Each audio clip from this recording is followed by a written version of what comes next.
starve the ashes they desire. Wars rewrite the history scrolls while famine carves the hunger holes. We beg the machines to end the pain. Now silicon gods pull every chain. It's no longer sci-fi. It's no longer sci-fi. It's all controlled by an I, an AI, and I.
Hey everyone, are you ready to grow your own fresh, delicious vegetables, herbs, and flowers this season?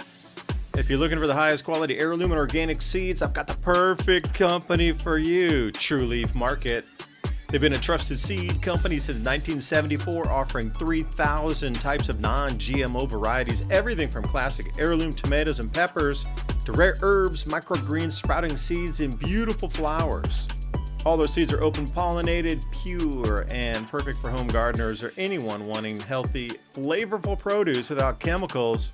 What I love the most is their huge selection, fast shipping guarantees, plus options for bulk if you're going big.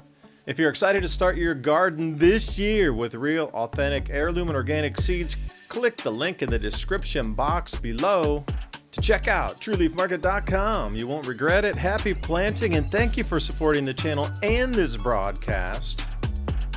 Products you love, the 72-hour emergency food kit from My Patriot Supply. Not only emergency food, but camping food, and you can prepare that through the week as well. 20 delicious just add water meals. Think about creamy mac and cheese, hearty chili, sweet oatmeal. 2,000 calories a day. You need the calories. You're going to need to think and move. And the mashed potatoes, easier to make than oats, and you can add your own flavors. Goes with anything. For less than a couple of takeout meals at a fast food restaurant, get real peace of mind. And a real question to ask, how long could your family eat without leaving home? My Patriot Supply, click on that link in the description box below. It helps the channel. Truth is hard to say and hard to hear. Most people choose silence. We choose to speak. Your support of our sponsor keeps the Civilization Cycle podcast on air and giving us the courage to keep digging. That link's in the description box below. This is not a toothpaste. It's a revolution for your teeth. Remineralize, strengthen teeth, all natural ingredients, essential oils, minerals, salts, Alpha Vedic Dental Solutions System. That's alphavedic.com/civilization. You know, we're always trying to bring you the best products here that we think will enhance your life, especially if supply chains break down further, or if there's some disruption in our lives here. It seems in the news more and more possible, but hey, who knows? Maybe it's a mind game. But what is not is keeping your dental health up. And not a lot of people are talking about this. We always see the storable foods. But what about dental care during these same emergency situations? Will your toothpaste eventually run out? Well, if it does, then what? So like I say, this whole micro gut biome is driven by your oral cavity first. So take a look at what they have, alphavedic.com/civilization. Every purchase you make helps keep our live radio show and podcast on air, bringing you more information just like this. alphavedic.com/civilization. That link is in the show notes below. And as always, I appreciate your valuable time and joining us in this ever and most important conversation as we move forward in our world. Please remember to sign up for our show notes. With Civilization Cycle podcast, you can learn what to expect as society resets. Agriculture, economy, tech, and history all have mappable cycles, and these cycles affect every aspect of our lives. We can navigate the chaos and thrive together with up-to-date news and information. Also, if you like the content we have here on Civilization Cycle, think about fueling the discussions and the show by buying us a coffee at buymeacoffee.com/Civilization Cycle. And thank you for all the support.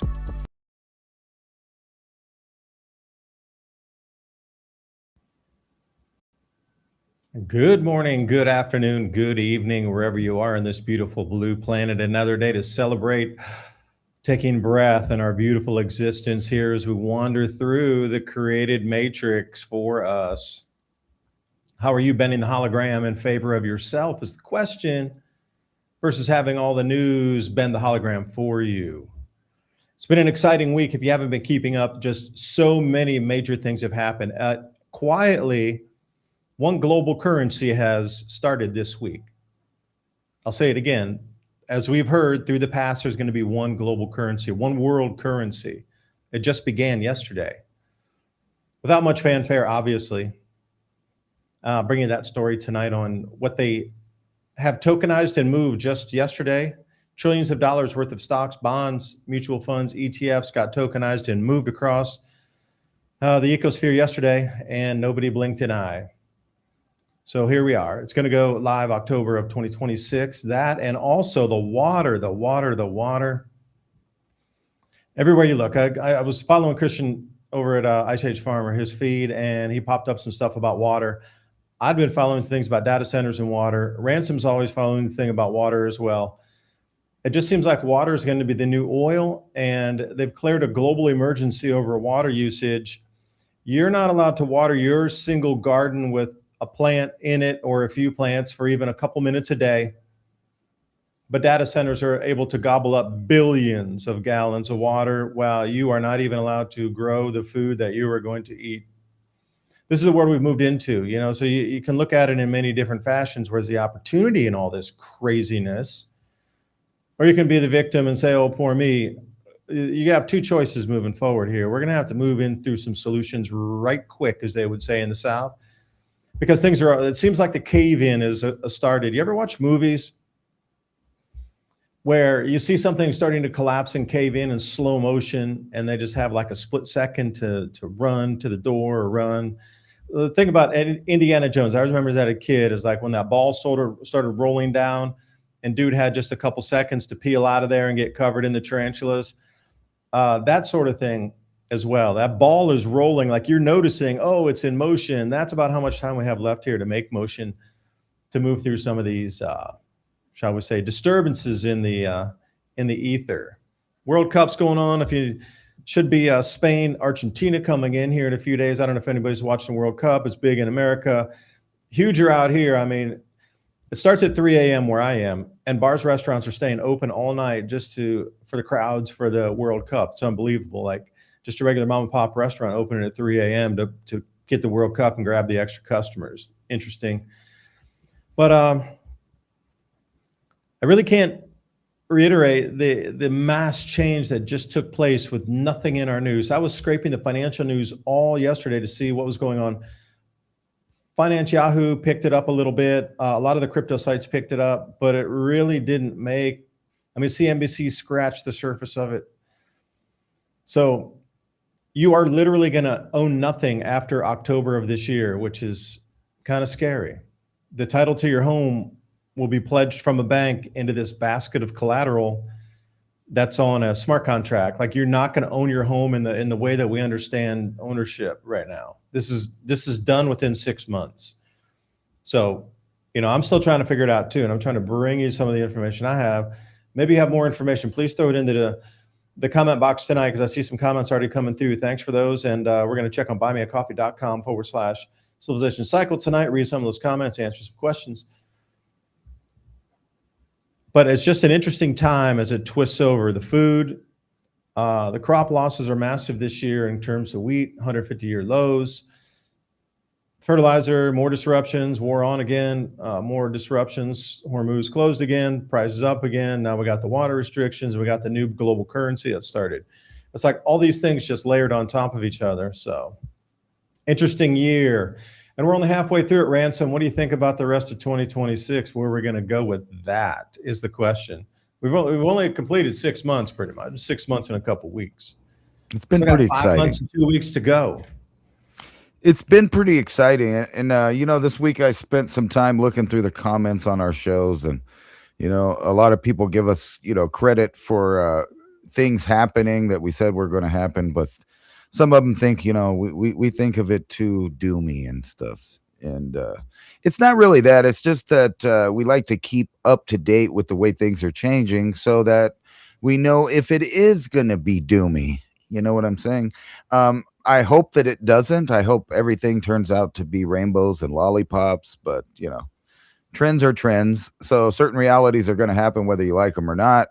And we're going to have to learn to deal with them. And no way, shape, or form, so no one's confused, am I ever saying the world is going to end or anything like that? I'm saying it's changing.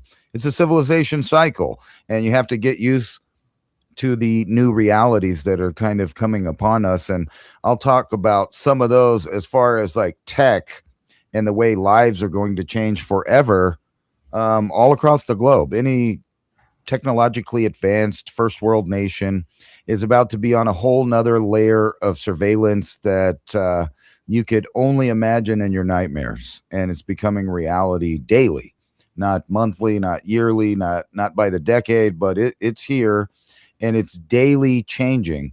People are getting new ideas about how to use old technology in combination with new technology. And you can bet that the governors, the taxers, are going to use this technology just like everyone else. And the way that they're going to use it is really is a nightmare scenario. Now, I'm not saying it's just going to show up tomorrow knocking on your door. However, it may, soon. In the way that they're governing, it's going to be really entrenched in the technology. From flock, you think flock cameras are scary? You should really see the whole plan of what's going on for mass human surveillance. And I might add, if you got the network, already going in the infrastructure and no one really said nothing, then you can start using it for kettling and moving people off property and rearranging borders a lot easier and a lot more methodically, if that makes sense. So, yeah, in other words, yes, I think it's getting very exciting in the year 2026. Yeah, let me, speaking of the excitement and your health concerns, here we go. This is the near surface smoke concentrations for the Northeast, and you can see how that's moving along there. Hope it loops again. Let me loop it. Let me turn that off. Loop. So if you're anywhere in these areas, there's been a lot of reports of strange smells in the smoke. Now that would make sense, especially since it was so dry and a lot of fields are on fire. Like there's an enormous amount of crops that are on fire in addition to the forests and the grasslands that are burning.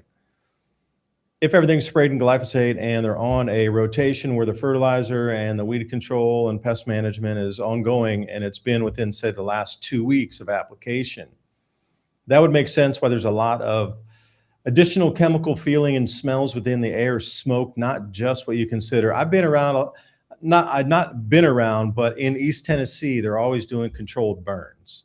And sometimes we'll get a small forest fire, couple hundred acres, maybe 1,000 at a big one. I've smelled smoke from a forest burning, either controlled or accidental, dozens plural of times. First time, it was kind of close to our house, and the smoke, you could actually see it in the air, was kind of up near Piscay Island there, that kind of like thick white around the house. And I was like, holy shit, is our house on fire? So I ran around the house, and then I started using, looking all around to see if I could see any smoke coming, but it was miles away. And the concentration of smoke had blown in to the point that it really scared me that our house is on fire or the forest directly adjacent to our house was on fire. And you couldn't breathe even at that, miles away concentration. What I'm seeing here, anywhere that it's purple, that is so incredibly hazardous that you would get sick and have smoke inhalation if you go outside. And, a lot of governments are saying, stay indoors. And, at times, it's not really what they say it is. But this time I would absolutely say, if you're in this area where it's purple, caution is probably the better way to go because of all the chemical that's involved in the farming process and all of the different unknown plastics and things that are burning out here in this, because it is close to habited areas. So it's far more than just forest fires and grass fires. We're talking residential fires inside crops. So there's just a huge amount of things that are outside the norm in these fires. So just put that in your bevy of information and put that in prepare accordingly with that, because you don't want to get sick. Yeah, put that in your pipe and smoke it. Now, who was that dancing person? That was not in my video. Oh no, I was showing the air quality there on this other thing. Oh yeah, okay, yeah. I would like to see like, your air quality assessment. Yeah, it was just playing, B-roll in the background. This is kind of the cool thing there. You see the Space Needle all covered in orange haze over there. I don't know what that is. That's not the Space Needle. It's the Toronto building, whatever that is. I don't know. Looks like a Saharan dust storm. Did my video of the wrapping, and you could see my video of the smoke with the purple, right? Yeah. Like you add in that, I don't know exactly the concentrations. It'd be interesting. Oh, there you go. That's the same contour map that's coming out. Right. A density in the center there where it's really dark, almost like brown, not even gold on the edges there, but that dark smoke, that will make you sick if you breathe it. So you need to, exercise, like I say. Yeah, and it's Keep, blowing all in there, like Boston and New York and all those places that already have the most wonderful air quality already. Now, a lot of people are saying also, because of the chemical fires and these things that are related with it, save your air filters. Like they told these people the same thing in East Palestine when those fires, you remember when the rail cars overturned in East Palestine, had all those precursors for plastics and contaminated all the fields and everything, and people had to move out. It's a toxic zone. Was a Superfund site now. Right, and they threw They away told all the everybody to proof. save their air filters because that could prove the damages to reclaim for their homes because they couldn't sell their homes any longer. So they were going to give some certain price for a home, but they're like, wait, we got the air filter that came in so we can show the toxification. You owe us more money. So encourage those. Even if you have a new filter, put it in just for this event so it can be measured, but make sure you save your air filter during this time. Very important to do that. Yeah. And you think about every time something like this happens, people don't think about that. They throw all that stuff away, trying to change it because they're trying to get clean air. I mean, what was that big old chemical spill in Ohio? Yeah, that's the East Palestine one I was referencing. Yeah, it's the same thing. Okay, yeah. So they were getting all of that stuff in there, and they didn't even think about it, that would be evidence for the future of proof of what they were breathing, drinking all over them. It was raining down on them. Yeah, and this falseness that we're fed of, everybody's trying to protect the planet. We need to stop eating this, stop doing this action, stop using whatever motors or whatnot because they're trying to save the planet. But like for me, just as an assessment as a kid until now growing up, the planet's just gotten far, far, far more polluted. And it's not from myself as a consumer. It's from the corporations making all these brand new products with 60 million new chemicals that they've invented in laboratories, and then dispersing it out through advertising to get you to buy two. They're on sale. And then they blame you for being somehow the driver of all this. When in reality, if you flip that mirror, it is corporations. But again, the messaging from the media is stop whatever you're doing. But it's just not, that's not reality. It's not. No, it's not. And they've known for a long time, since they've been pushing the warming of the globe, as they say, that wasn't really a problem that humans were going to have to really deal with as far as something that we can do something about. There's going to be a certain kind of climate and weather. However, at the same time, they really wouldn't admit for years the real problems we were facing as a species is genetic pollution, deforestation, chemical, and forever chemicals is the new, term for that. And all of these other things just saturating the environment. It's a completely toxic environment. And I thought this was interesting, this article right here. A dismal glimpse into the future. Scientists give chilling predictions for life in 2100, from meat-grown labs to intense fires raging across the globe. That kind of sounds like right now, though, because we're already growing lab-grown meat, and, people are getting the dreaded alpha gal there or whatever, and all of a sudden they can't eat meat for whatever reason. But this kind of sounds like now, not 2100. And we were talking last week about, not too many articles are talking about stuff past 2030, but this one is, and it's saying it's a dismal future that predicts, what we can expect in the next century.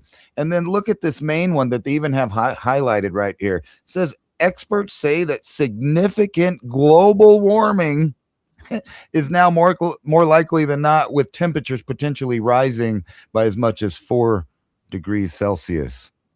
What do you think about that there? Well, just less than a month ago, there were 10,000 scientists that came out, and the IPCC themselves, saying that their models were egregiously over what was possibly predicted for the warming. And that was from the IPCC itself saying, sorry, we blew out the models. It's way over what we could really expect. So maybe they took that down from like 8 degrees Celsius down to 4 degrees Celsius, and that what you're seeing.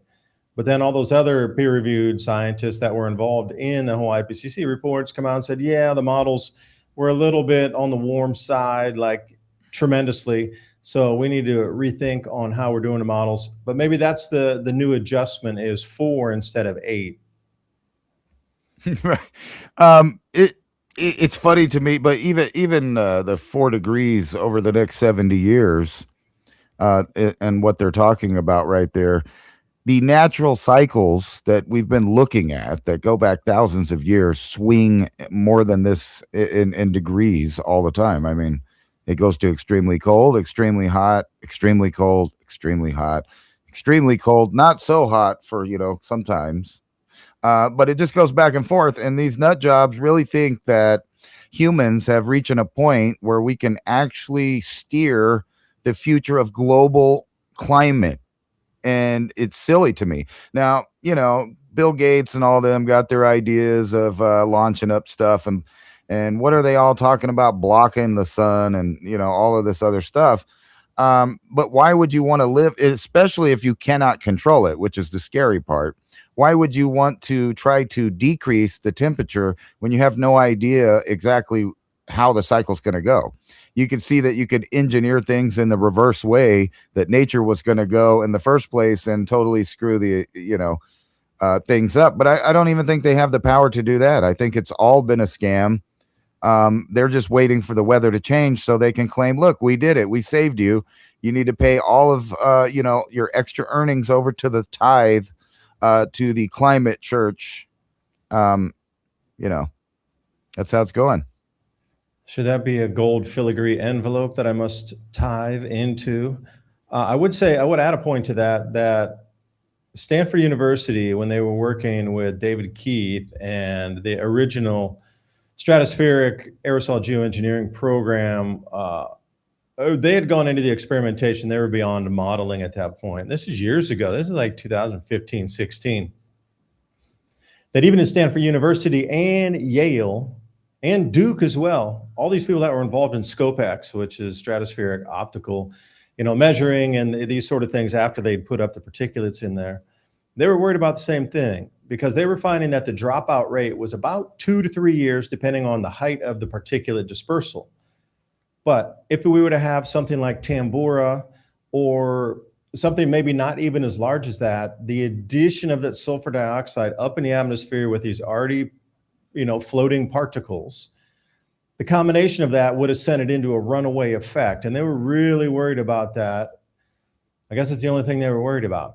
But see, again, with a straight face here, they're telling everybody to buy solar panels and install solar, and we'll do this with those, that, and the other with solar. But if you're going to block the sun, it's going to reduce the amount of solar that's produced or electrical output from the solar panels. So, they try to sell you both these things at the same time, which just doesn't make sense. It's like, I want to sell you fire, but at the same time, you have to put water on top of the fire. And, I'm going to sell you wet matches to start your fire or something. Put that really just, would a fifth grader agree with that? Or I'm just asking for a friend because just maybe I'm overanalyzing it. No, I think that's an absolute thing. I think that's what the world's missing right now is that person that just says things that, you're wondering why no one has thought of that. And I actually, that's a topic I wanted to get into when we get into the technology in a minute, and I'll wait a little while. But if you really think about that, that's like one of the silliest things that tells you that they're not serious about their topic or they're not serious people. They're scam artists. They run scams. And the scams don't even, make sense to the other one.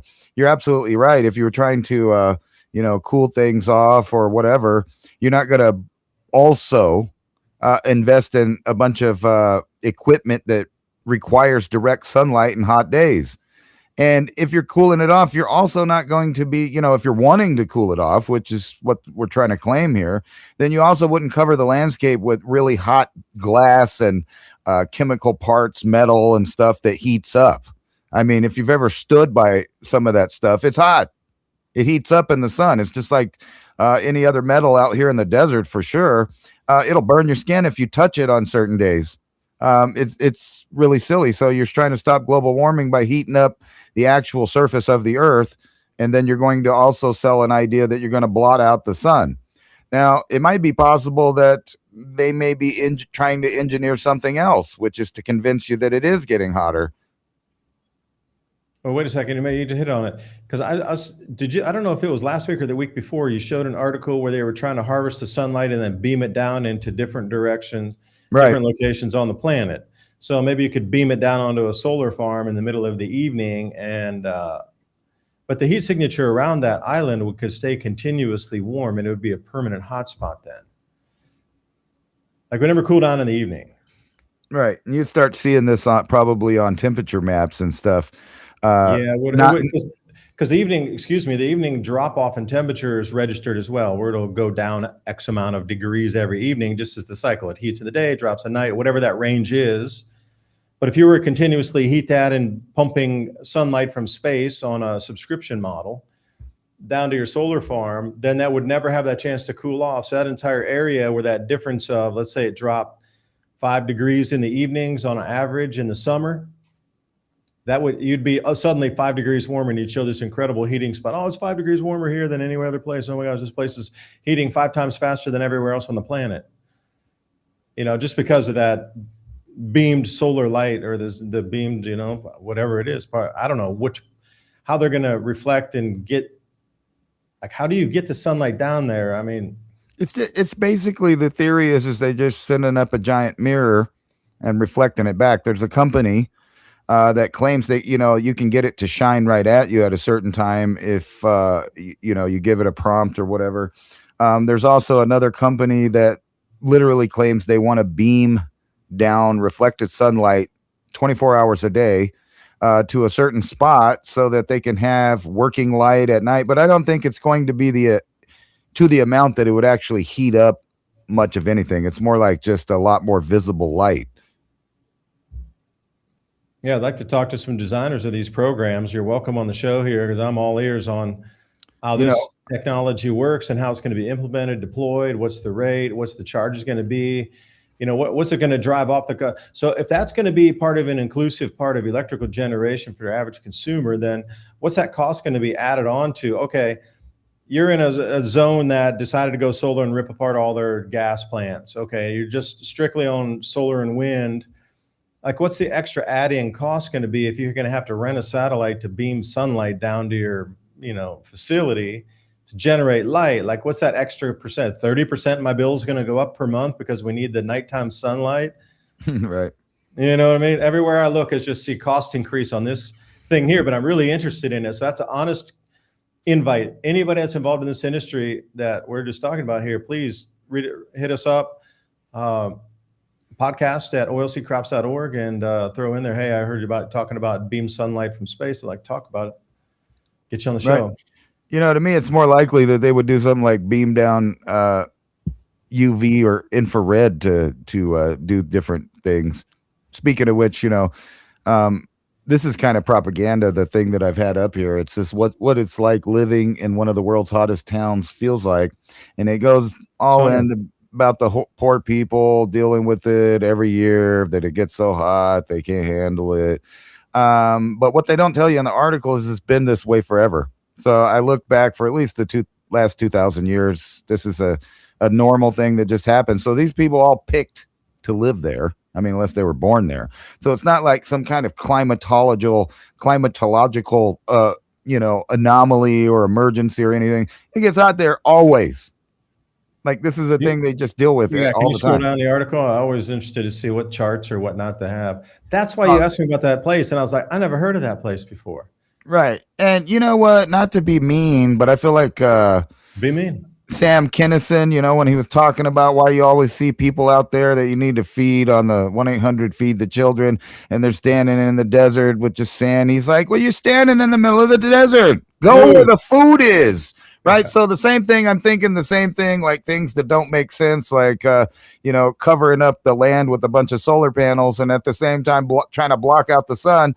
It seems also asinine to me that if it's getting to 118 or 119 degrees, that you would keep wearing full body garments all day. And I'm looking at these pictures of these people, and it's like only the homeless people are getting it, where they're stripping down some of their clothes. Everybody else got a bunch of scarves. They got a bunch of full body, suits. I mean, like, they're not dressed for the weather. Like, do you really want to wear this in a brick hut when it's 120 degrees already? Man, I'm just imagining the smells. Like this guy too, he's in a hospital. He's got a long sleeve shirt on. I mean, like, what's going on here? You guys never heard of a t-shirt, bro? You guys make them there. You send them here. Get some, wear them when it's hot. Good for the desert to cover up the skin, though. That light fabric in the desert is a winner. But super saturated, 100-degree humidity or 100% humidity at 120 degrees, that's the last thing you want to have on, right? Yeah, I never understood that either. And I do admit that there's a thing called layering in the desert that works. So if you got like a t-shirt, you can wear another t-shirt on under it because you'll sweat into it. And then when the breeze blows, it cools you off. But that's only 2 shirts, and it's not a full thing like a whole hijab or whatever those costumes are that people are wearing in the desert. And I understand, like, in the extreme desert, it's going to be so hot that you're just happy to have something blocking the sun off of your skin.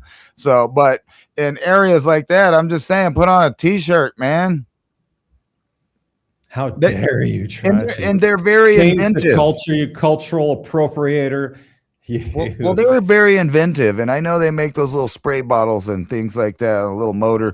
I always trip when I see different places around the world dealing with things. And it amazes me that all of these brilliant people in Southeast Asia just sitting in the middle of the jungle are creating all kinds of, fixes for problems. There's a guy out there that makes them a temporary, 5-star resort on the thing with running water, all ran off of gravity and stuff. And then, I'm seeing people build free lighting for their homes and their shacks with bottles and water and stuff like that. And, if they were hot, they'd just put misters out and wear a t-shirt. I'm just saying, man. Well, speaking of garments, since we're on the subject, yeah, misters. I mean, there's so many ways to try to cool, but, if you don't have electricity as well, that's another thing in India. I traveled in India many a year ago. The population was about half of what it is now. It was about 800 million back then when I traveled. And it was so atrociously overcrowded and packed and ridiculous anyway. And now the population's doubled. I really seriously don't know how it's functional. I don't, because being there at the time, and once you got up to the Himalaya, it kind of thinned out a bit. But anywhere down country, man, going flat and down, way down south, it thinned out again. But that like central, sheesh, you got to be kidding me. Now check this out. A lot of people have been talking about flock cameras and, masks that are being sold so you can't get identified and this sort of thing. Because, they were telling everybody, please don't damage the flock cameras because it's private property and, you might get a summons and a ticket and you'll have to do community service.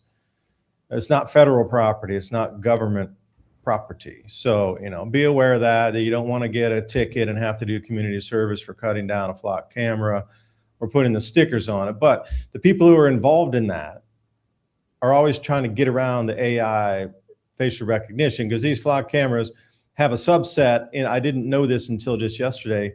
You can queue a subset of identifiers in there. So somebody wearing a red t-shirt and it'll pull up everything. Somebody, color of your skin. We're looking for a black dude. We're looking for an Indian girl. We're looking for a white guy, whatever.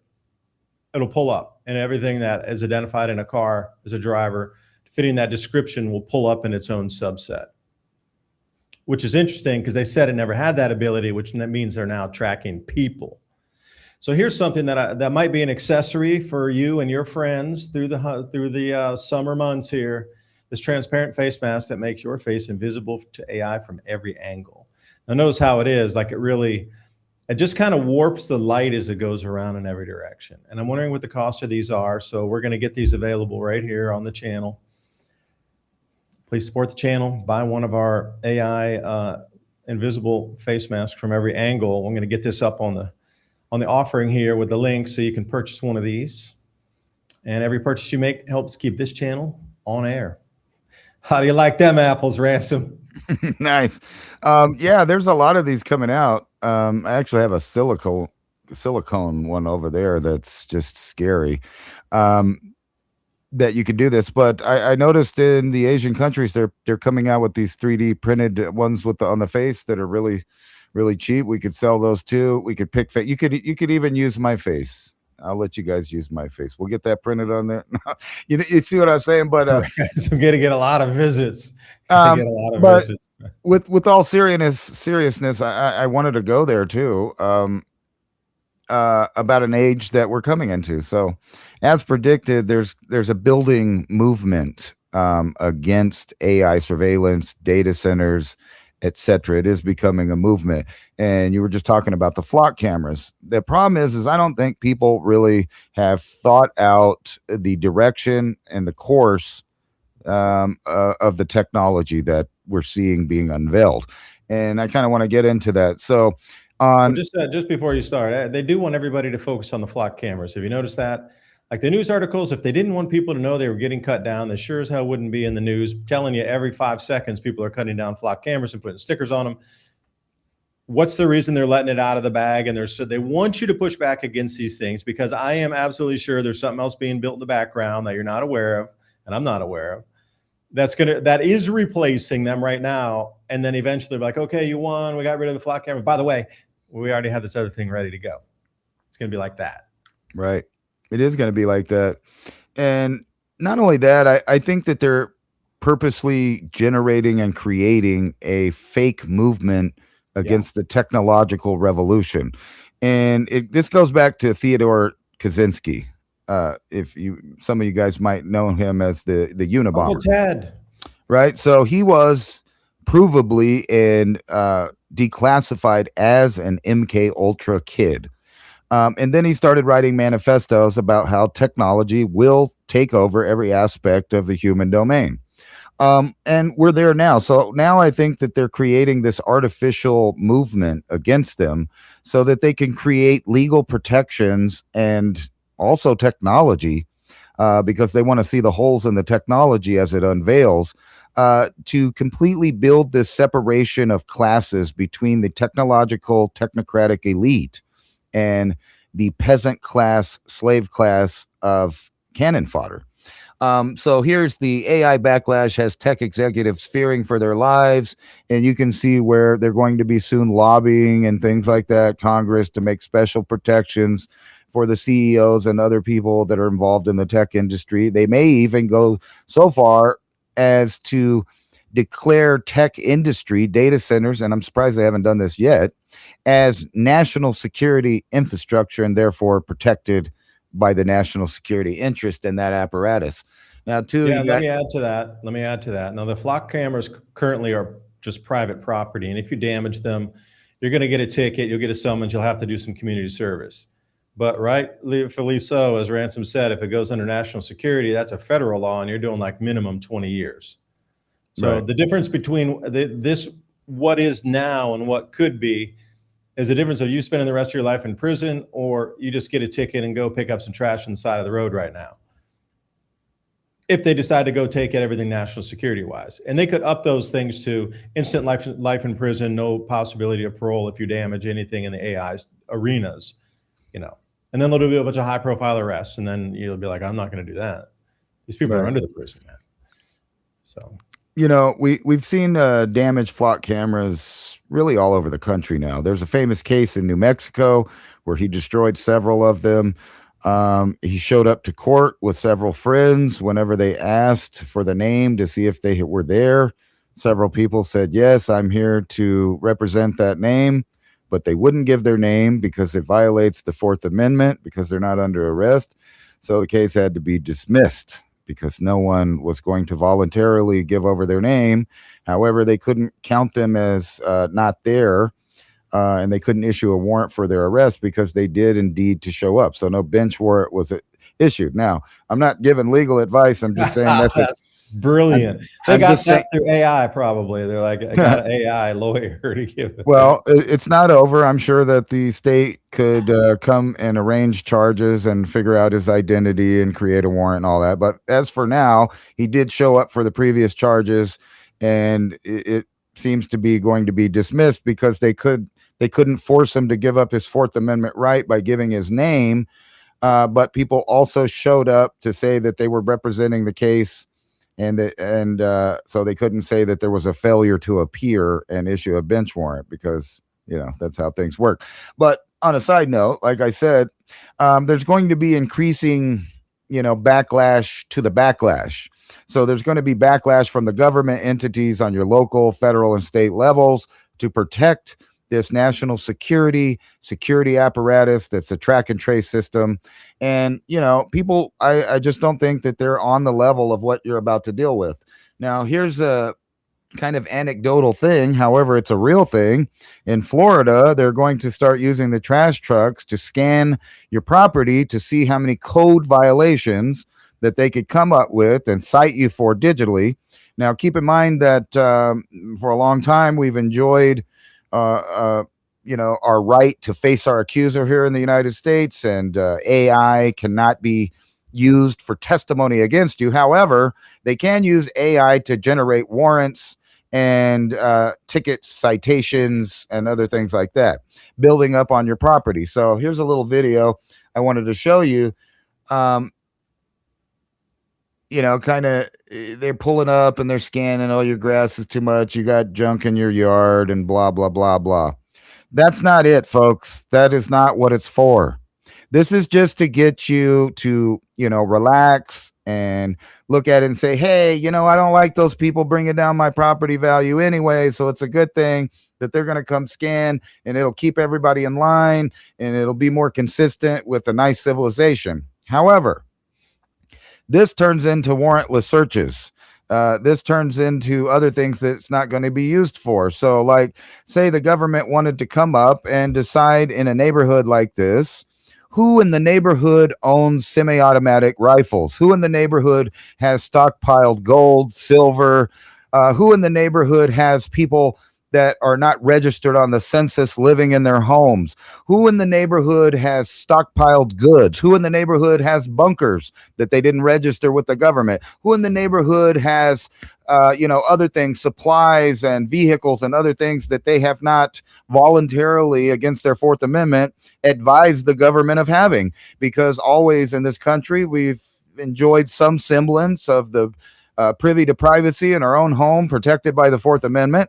However, this can be used to scan right through your home, all the way through the walls, and this is being designed to check for code violations. Now, say they roll up, and we're just going to keep, pretending with the blinders on that it's only going to be used for these simplistic ideas of money generation.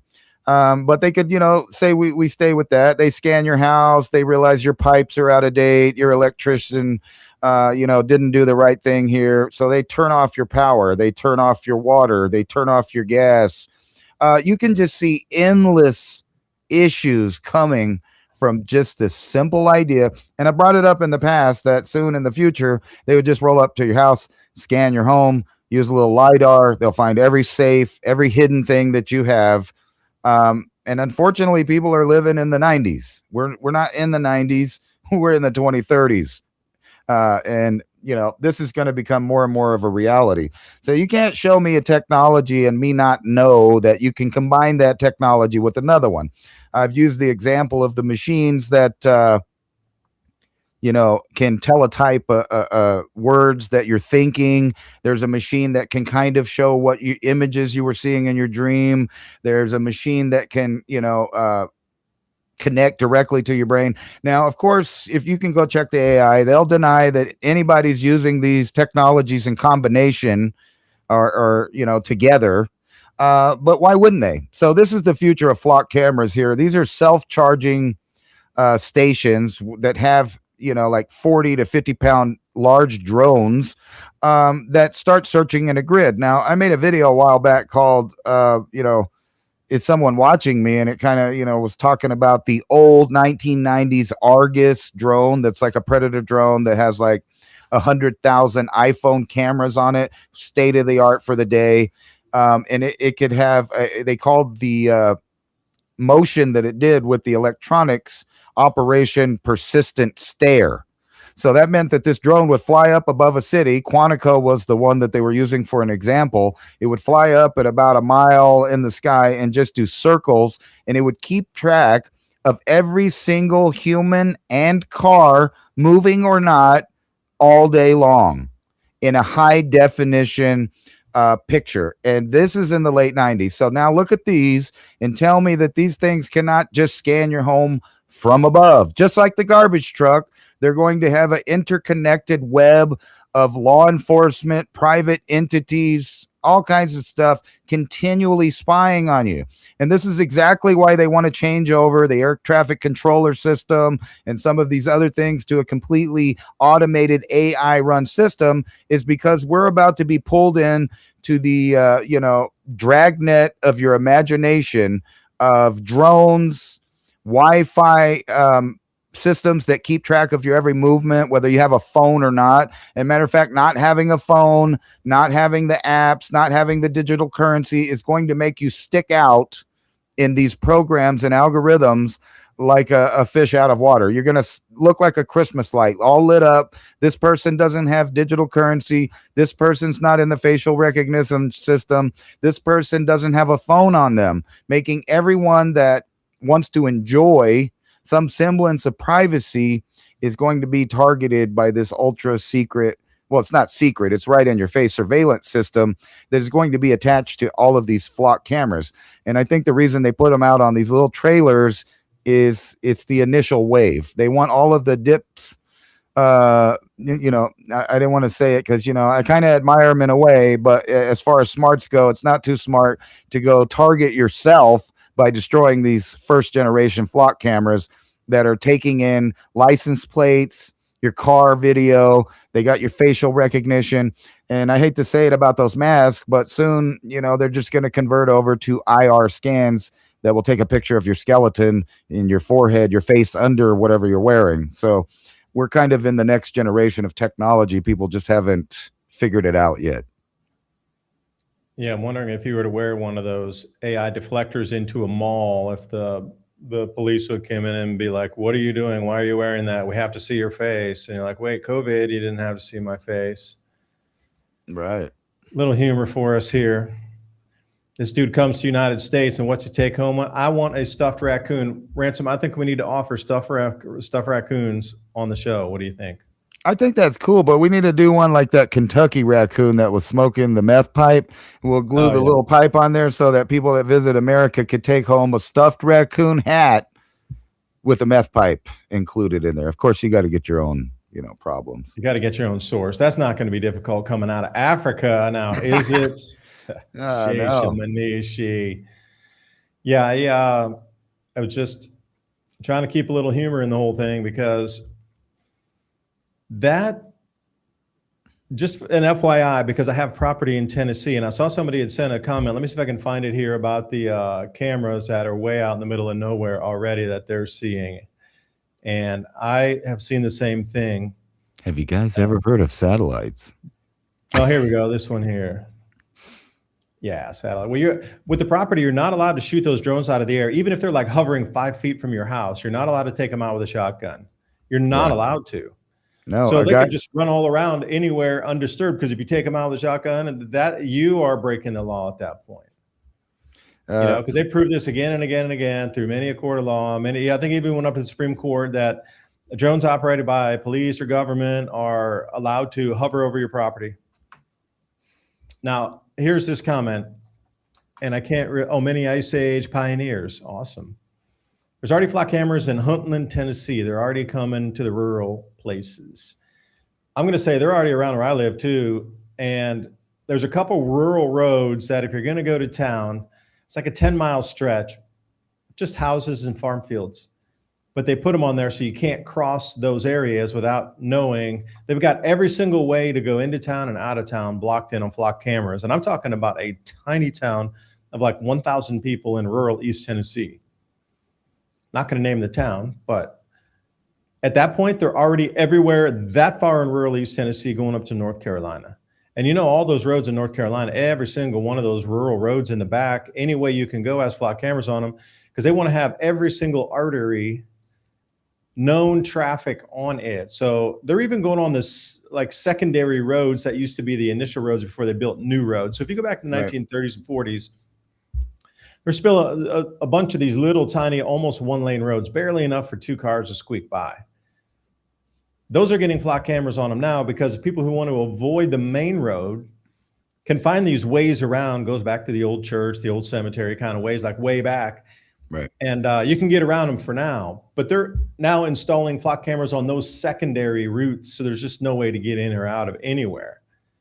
Now, hopefully the good old boys down there are going to take those out because, it'd be real difficult for any, and just where I live, I know the sheriff's deputies and I know the sheriff's trainer and thing. He was saying that even on like a Saturday night in our county, there's only 6 deputies that are on shift. 6. He's like, we got more important things. Like, if you don't cause an accident and you're drinking and driving, we really just don't care. Right. You got somebody beating their wife. The meth heads are all over the place. Got stabbing over here. They're shooting at the fire department coming in to put a house out because some meth heads caught the fire department comes in. It's like, we got more things to do out here than chase down drunk drivers or even care about them. If you cause an accident, we're coming to get you. But if you can get home safe, we don't have the time to like set up roadblocks and shit. We only got 6 dudes running the whole county on a Saturday night. That's crazy, and then they got the local police too, but they're at minimal staff. They only have 4 guys on at night too. Like, you got to the rural countryside in Tennessee, there's very, very little law enforcement at any time of the day. They just rely on people to protect their own property, people to put out their own fires until the volunteer fire department can get there. Not even a city or local, volunteer fire department can get there. And then the guys running a county, man, it's a big county. And I'm telling you, they're not going to get caught if they cut these things down because there's just literally nobody out there to look after them. The only thing your danger is getting caught by the camera itself and it photographing you. But if you live around there and the back way in through somebody's barn onto the thing or back way in through a horse pasture or something. Not saying I'm not going to do that. I'm just saying if. Right. When you see some the program that runs some of these things, you realize that it's really high tech. And if you've got a chance to look at the Dragon software, it's pretty similar. It puts a box on each person. And, kind of what I was talking about how that things are not made for what they say they're making them for. You got to wonder, where is the public? How come the public's not weighing in on some of these things? Because, you would think that if you had a program kind of like this with the drones and the one that I described, the persistent stare, and you're already, watching all of this space, how come the public's not asking them if you can track down anybody? If a cop got shot, they would use this dragnet surveillance system to instantly find the assailant.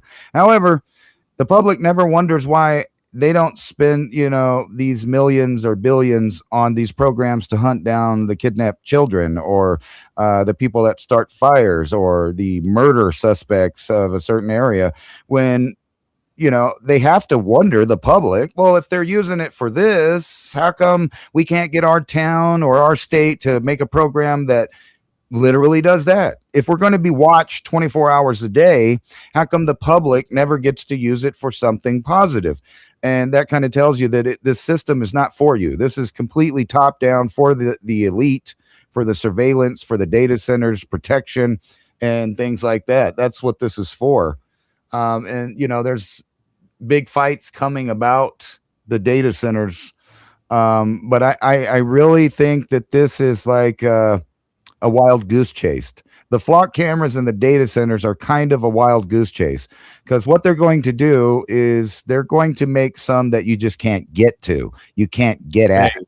Yeah. And right. They're going to have them in space. They're going to have them floating overhead every 5 minutes with the 20 group of satellites that is perfectly geosynchronous to have complete coverage of the ground. This is the stated goal of several different companies and not limited to SpaceX themselves of putting up satellites to have no area on the earth that is not connected and surveilled. And people are just not understanding this, but they're not going to use it for the things you think they're going to use it for. And it does make you wonder, right? Where's the public, at the city council meeting or at the local government screaming, you know what, we give you guys all of this money, you spend it, but you don't actually use it in a way that makes logical sense. Never has, because it's for a larger agenda to harvest loosh. And you can take it into different levels here, but you're absolutely correct. What we're seeing, which I like to come into in the second hour, is the tokenization and digitization of all assets on the planet need to be cataloged in real time. These data centers, although they're trying to throw you this bone that they're for you, doing all this flock data, et cetera, on your computer thing. China was doing that with 300 data centers. Like, how all dragnet and atrocious the Chinese real-time system is. I mean, real time on everything. If you jaywalked across the street, by the time you got to the other side, they already had your license flashed up on a large billboard, sent you a fine, deducted it out of your bank, and you stayed on that billboard until the next jaywalker came along. They showed you where they worked to try to public shame you so you could maybe get your boss to fire you, all within seconds. And they needed 300 data centers to do it. Now, we in America have 3,600. So for me, it's telling me that there's something way, way, way more going on. And then you look at really what's going on a larger scope of things. You're going to be tracking everything financial. And that includes all the grains, all the forests, all the lumber, all the fish, all the water, which we're going to come to as well, because water is the new emergency on the planet. All financial instruments. And as of yesterday, the DTCC went live with their first tokenization offering. And if I may, I'll just show you some of the tokens that were offered here that came up. Oh, but first, look at the heat dome. This is another thing that's going to be causing a little problem for us here, because this heat dome is already at the point of destroying some of our crops that were already damaged. And this is why we have 150-year lows in wheat production. Now, with that being said, the 150-year lows also is going to cause the price to go up. And then at some point, because Ukraine's still offline, North Africa had a good harvest this year. Europe's atrocious. Russia's not doing too well. Australia's down 25-year lows. Brazil coming in unknown as of now. But the food's going to get really very expensive, and they're going to need to track that also. And with the new system, they're going to be able to track exactly which field it came from. Now, in the nurturing of the crop also, this new system is going to know every single day what was applied to the crops, how they grow, what the leaf stage maturation was. So when you get that on the blockchain, you can assure that that came from that field, whether it's a non-GMO field, which some countries require, or whether it was a GM glyphosate sprayed regular crop that comes with dent corn to use for ethanol. Like, they can trace and track that entire from when the seed went in the ground, what was applied with the fertilizers, how the land was tilled, what kind of GPS they were using, what machines put it in there, all in like one wrapped package of all that information as a smart contract for every single acre of food grown in our entire country, as well as the shipments when those barge moves down, or whether a rail car takes it, or whether it goes on a much larger cargo vessel to take it over elsewhere across the planet. The amount of real-time data usage of that, this is where it's going to. And I'm just describing something as simple as wheat. So when we come down to the full financial system on the planet, what type of things do you think are going to be needed to track and trace that? I'm talking about quadrillions of dollars, $4 quadrillion in the next year is going to run and be put onto this tokenized system. And once it goes there, it's on there permanently. You will not own the lien to your house. The bank that has offered you the loan is now pledging that through the entire bank as one bundle into this financial basket of capital for the United States basket. And the interoperable baskets, Japan has one, the EU has one, Australia has one, India has one. So wherever you go across the planet, you got these giant baskets of hundreds of trillions of dollars of value. Like, think about everything in America. What's the value of everything in America?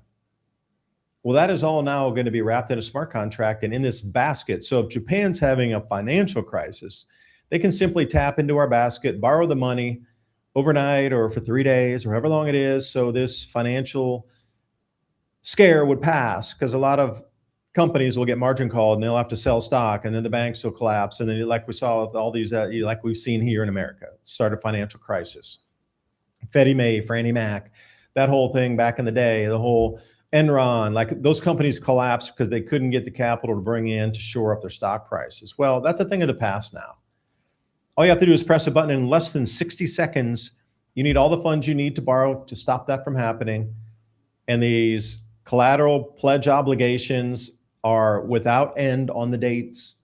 There's a small amount of interest that they accrue through that and their fees, and that's all it's going to take. And supposedly there's supposed to be never be a financial crisis as long as we live again, ever on the planet. Everything will be smooth. That started yesterday. So as we move forward, you can see the amount of data and computational power that's going to take to put everything on our planet in real time. Every asset moving anywhere, and it moved 3 seconds, or there'll be accrue. So right now they're doing it on an hourly basis. What they want to do is a 5-minute basis, then they're going to move down to a 1-minute basis, and then they're going to get into the seconds range. Now for me, that's exponential like we see in technology anyway. Something goes from 1 to 10 to 100 to 1,000. Well, this is the same thing. The amount of technology they have currently, they can do that approximately every 1 hour now. But remember, even just to close an account from money from one country to another used to take 2 days. Now it takes 1 minute. Larger computations of how much density a forest has, that's going to be done on an hourly basis. And there's where your drones come in. Like this overhead, this Overwatch grid that's going to be put above our heads is going to do that in real time. But imagine how much they have to run through in computations to be able to make sure that the ledger balances every X amount of time. This is the real reason the data centers are being rolled out and built out. It has nothing, it has a little to do with like your social credit score and what you're surfing online and where you're driving. Okay, but that's really just a very small fraction. And you're right, if you don't use the stable coins, and we'll come back to Japan as well right after the break here. Japan just leapfrogged ahead of the United States and said, anybody who puts money in Japan through our stablecoin system yesterday also, see, it's so interesting that all this went live yesterday, and Japan's offering anybody on the planet that puts their money in Japan 3% interest instantly through their new stablecoin they just started issuing yesterday. Oh wait, didn't we just start going live with the DTCC yesterday? Yes, we did. So Japan already hit it day one. Anybody on the planet, we will give you a bank account. You don't even have to be a citizen. We will allow you the wire transfer in. We'll help you facilitate that. We're going to transfer it into stable coins, not Japanese yen as in yen, but a yen stable coin. And as long as you park that in a Japanese bank, we'll give you 3%. American government's going to give you 0. So they're targeting America, and watch ad campaigns come out. Please park your money in Japan. We'll give you 3%. Well, in America, you get zip. And here we're arguing, and the Congress is putting their thumbs up their asses trying to stop the Clarity Act, which is itself another whole thing to get away from, because it used to be all about self-custody and preservation of anonymity, of holding our own crypto in self-custody. But now look what happened. It got overswooped by the financial system, and now they want to have regulation on it and thing. But during that time, they're going to give Americans 0 interest on our American deposits that they're going to swoop into their system, that they're going to lend out to anybody who has access to this DTCC settlement bucket system. So anyway, we'll hit that when we come on back. Please support our sponsors. We like their products, or else we wouldn't feature them here. Come back, 2 minutes, 2 seconds. We'll see you then. Hey everyone, are you ready to grow your own fresh, delicious vegetables, herbs, and flowers this season? If you're looking for the highest quality heirloom and organic seeds, I've got the perfect company for you, True Leaf Market. They've been a trusted seed company since 1974, offering 3,000 types of non-GMO varieties, everything from classic heirloom tomatoes and peppers to rare herbs, microgreens, sprouting seeds, and beautiful flowers. All those seeds are open pollinated, pure, and perfect for home gardeners or anyone wanting healthy, flavorful produce without chemicals. What I love the most is their huge selection, fast shipping guarantees, plus options for bulk if you're going big. If you're excited to start your garden this year with real, authentic heirloom and organic seeds, click the link in the description box below. to check out trueleafmarket.com. You won't regret it. Happy planting, and thank you for supporting the channel and this broadcast. Product you love, the 72-hour emergency food kit from My Patriot Supply. Not only emergency food, but camping food, and you can prepare that through the week as well. 20 delicious just add water meals. Think about creamy mac and cheese, hearty chili, sweet oatmeal. 2,000 calories a day. You need the calories. You're going to need to think and move. And the mashed potatoes, easier to make than oats, and you can add your own flavors. Goes with anything. For less than a couple of takeout meals at a fast food restaurant, get real peace of mind. And a real question to ask, how long could your family eat without leaving home? My Patriot Supply, click on that link in the description box below. It helps the channel. Truth is hard to say and hard to hear. Most people choose silence. We choose to speak. Your support of our sponsor keeps the Civilization Cycle podcast on air and giving us the courage to keep digging. That link's in the description box below. This is not a toothpaste. It's a revolution for your teeth. Remineralize, strengthen teeth, all natural ingredients, essential oils, minerals, salts. Alpha Vedic Dental Solutions System. That's alphavedic.com/civilization. You know, we're always trying to bring you the best products here that we think will enhance your life, especially if supply chains break down further, or if there's some disruption in our lives here. It seems in the news more and more possible, but hey, who knows? Maybe it's a mind game. But what is not is keeping your dental health up. And not a lot of people are talking about this. We always see the storable foods. But what about dental care during these same emergency situations? Will your toothpaste eventually run out? Well, if it does, then what? So like I say, this whole micro gut biome is driven by your oral cavity first. So take a look at what they have, alphavedic.com/civilization. Every purchase you make helps keep our live radio show and podcast on air, bringing you more information just like this. alphavedic.com/civilization. That link is in the show notes below. And as always, I appreciate your valuable time and joining us in this ever and most important conversation as we move forward in our world. Please remember to sign up for our show notes. With Civilization Cycle podcast, you can learn what to expect as society resets. Agriculture, economy, tech, and history all have mappable cycles, and these cycles affect every aspect of our lives. We can navigate the chaos and thrive together with up-to-date news and information. Also, if you like the content we have here on Civilization Cycle, think about fueling the discussions and the show by buying us a coffee at buymeacoffee.com/civilization cycle. And thank you for all the support.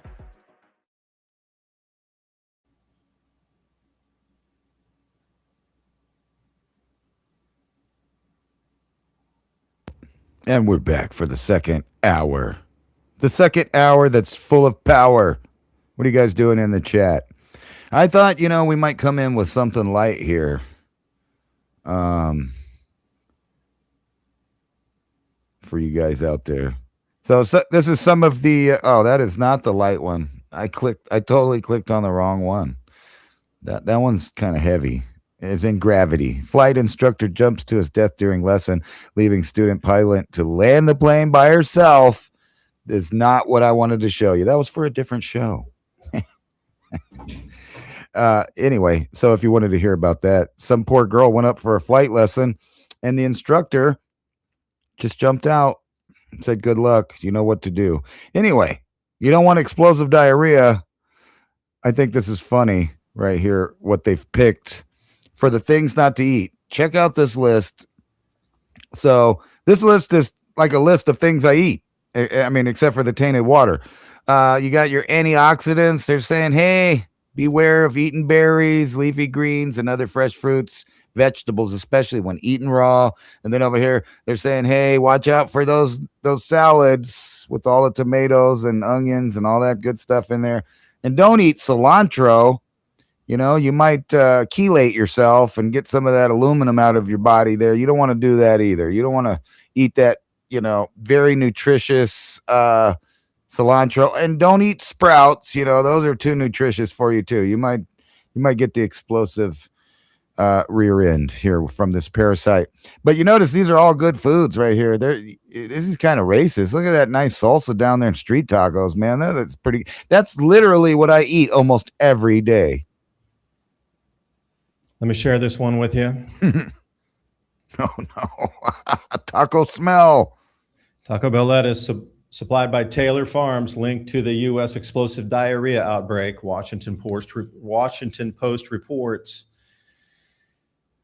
Now, a lot of this could be alleviated by using baking soda in water and soaking your vegetables, sprouts, or whatever for about 5 minutes, because those bacteria, they just can't, even for minutes, they can't survive in that very alkaline environment. So one way to get rid of a lot of things and kill off that bacteria, worms or pests or snails or whatever's in your food before you even get to your belly, is soak it in baking soda. I usually use about a good tablespoon and just let it soak in there. I let it go for about 10 minutes. But that's just me. And that will alleviate, and I really don't get sick eating veg either, because that's what we are supposed to eat. Because I'm wondering, like 10,000 years ago, before we had baking soda and water, what did they do? You can't tell me they cooked everything. Nah, they just ate it, man. They just ate it right off the berries in the trees. I guess if you grew up with that, you'd be much more attuned to it. Right. If you drink the water and Juarez, eventually you'll be all right. But at first, you're going to get Montezuma's revenge there. It's bad. Don't drink the water. It's funny that, speaking of that, we were talking about this, me and my wife, that we keep seeing these things about emergencies happening and people getting sick from drinking the water. And she's like, well, that's crazy. I'm from Mexico. We never drink the water. We don't drink the water. If it's water we're drinking, it came out of a bottle. Every time. It's been like that for a really long time. You just don't do that. And there's a real fad around there too of not eating the extras when you get street tacos. So a lot of people will not even eat that stuff in fear of something like this, the parasite. Just worried about it. And not me, man. I was down there eating every bit of it. Oh, extra onion, cilantro. Yeah, I want that on there. And they were like, ooh, people were giving me faces. Don't do that. I seem to be all right. I don't know.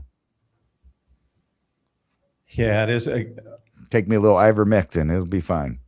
Well, yeah. What are they trying to scare people away from in terms of the fresh veg? Is it because if you're buying it in a supermarket, there's still all these outbreaks of cholera and not cholera, but excuse me. And what's the one that's in hamburger that makes a lot of people sick? E. coli. Yeah, E. coli. Thank you. But a lot of our contamination comes from the actual food supply chain, from the industries and the companies that you consider would be safe. And they're always trying to push it back in the supermarkets. That's the number one thing. Go back to the supermarket. It's safer there. The food's more FDA regulated, USDA regulated. Everything's super safe and clean in a supermarket. You grow it yourself, you might get dirt on it. There might be a snail on it. There might be a slug under there. You're going to get sick if you eat it, if you grow it yourself. The messaging. Not, I mean, that's what I see. Maybe I see something different than you do. Am I wearing different colored glasses? No, I tend to agree with you, especially when recently I read an entire article that was talking about how the majority of people that get bacterial infections after colonoscopies, if I could say that right, was actually because the camera that they used introduced foreign bacteria that doesn't belong in the gut. This happens more often than they find polyps. So, I don't know. I'm just saying sometimes maybe the industrial end of human actions is what's causing most of the problems. Yeah. And I'm not going to go on the medical side of things, but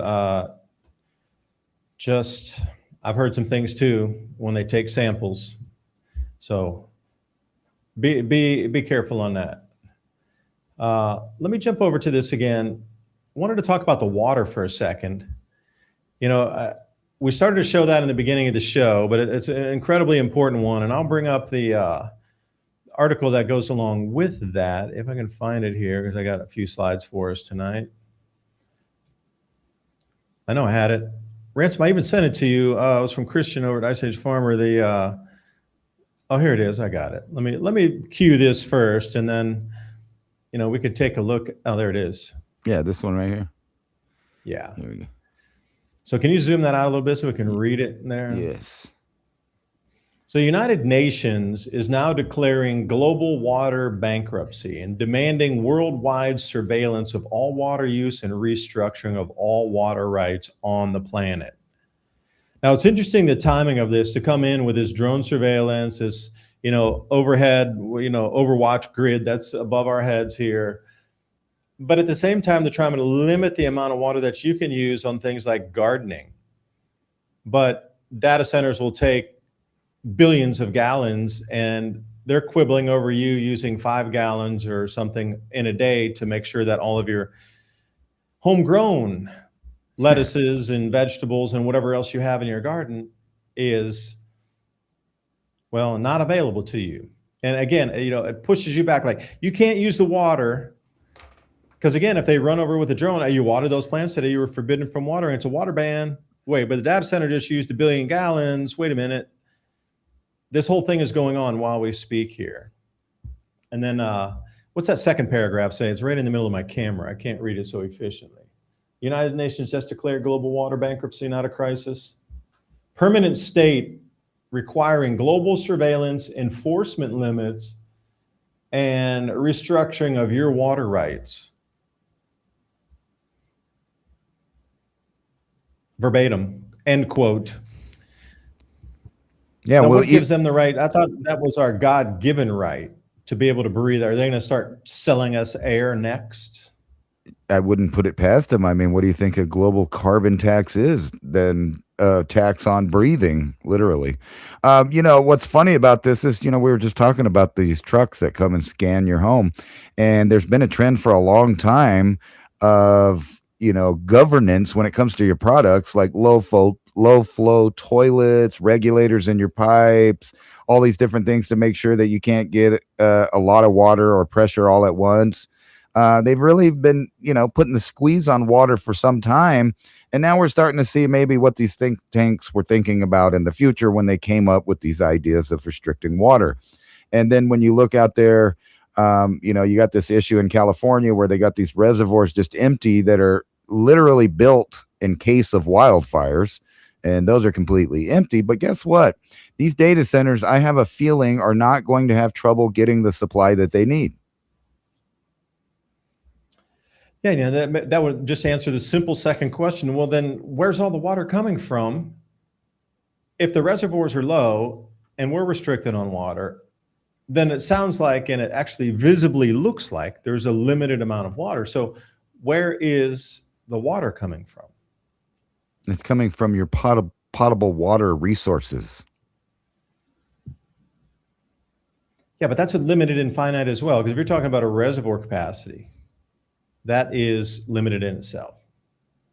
I saw somewhere where they were allowing now data centers to spill out their water into public waterways. I forget which state that was. I just saw the article yesterday. Yummy. Came by it and I didn't grab it. I should have, associating with this. But they are allowing now, and I think it was in the Southwest somewhere, where they said that data centers can now spill the water. But if there's really not enough water and you're looking at a reservoir and you go, all right, they're already at bare minimum, they could barely run the turbines, there's already limitations on visibly what you can see, then literally where's the water coming from? I understand they could get into the wells and they could do that, but where is the water coming from? Or is it not taking that much and they're just literally taking it offline, but they're pretending and giving you false numbers of the amount of water it needs because it just can't make sense. They're putting them in a desert Southwest where there's very little water anyway. I mean, is truly what the demand is what we're being told, or is this a way to create artificial scarcity? By saying they need billions of gallons and you as humans, you need to have less, but really in reality, they're using a few hundred gallons and they're taking the rest of it off limits. Under control again, they'll have to get ration cards for, you'll have to stop gardening, you'll have to buy it at 100 times the price it is, all based on something that's not real. I'm just asking, because nothing makes sense anymore with this allocation of water that doesn't seem to exist into these places that need behemoth amounts of water.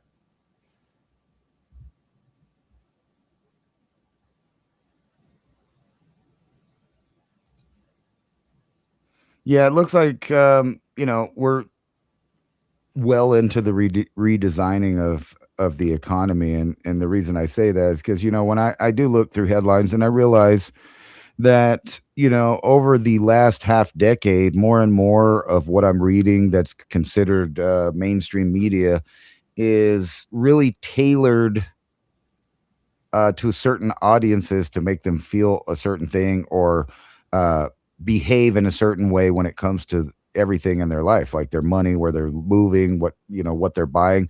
But let's look kind of through the economy here. Short sales are rising as underwater homeowners try to dodge foreclosures right here. And then look And here. what's a short sale? Can you explain that one to me? I don't It's understand that term.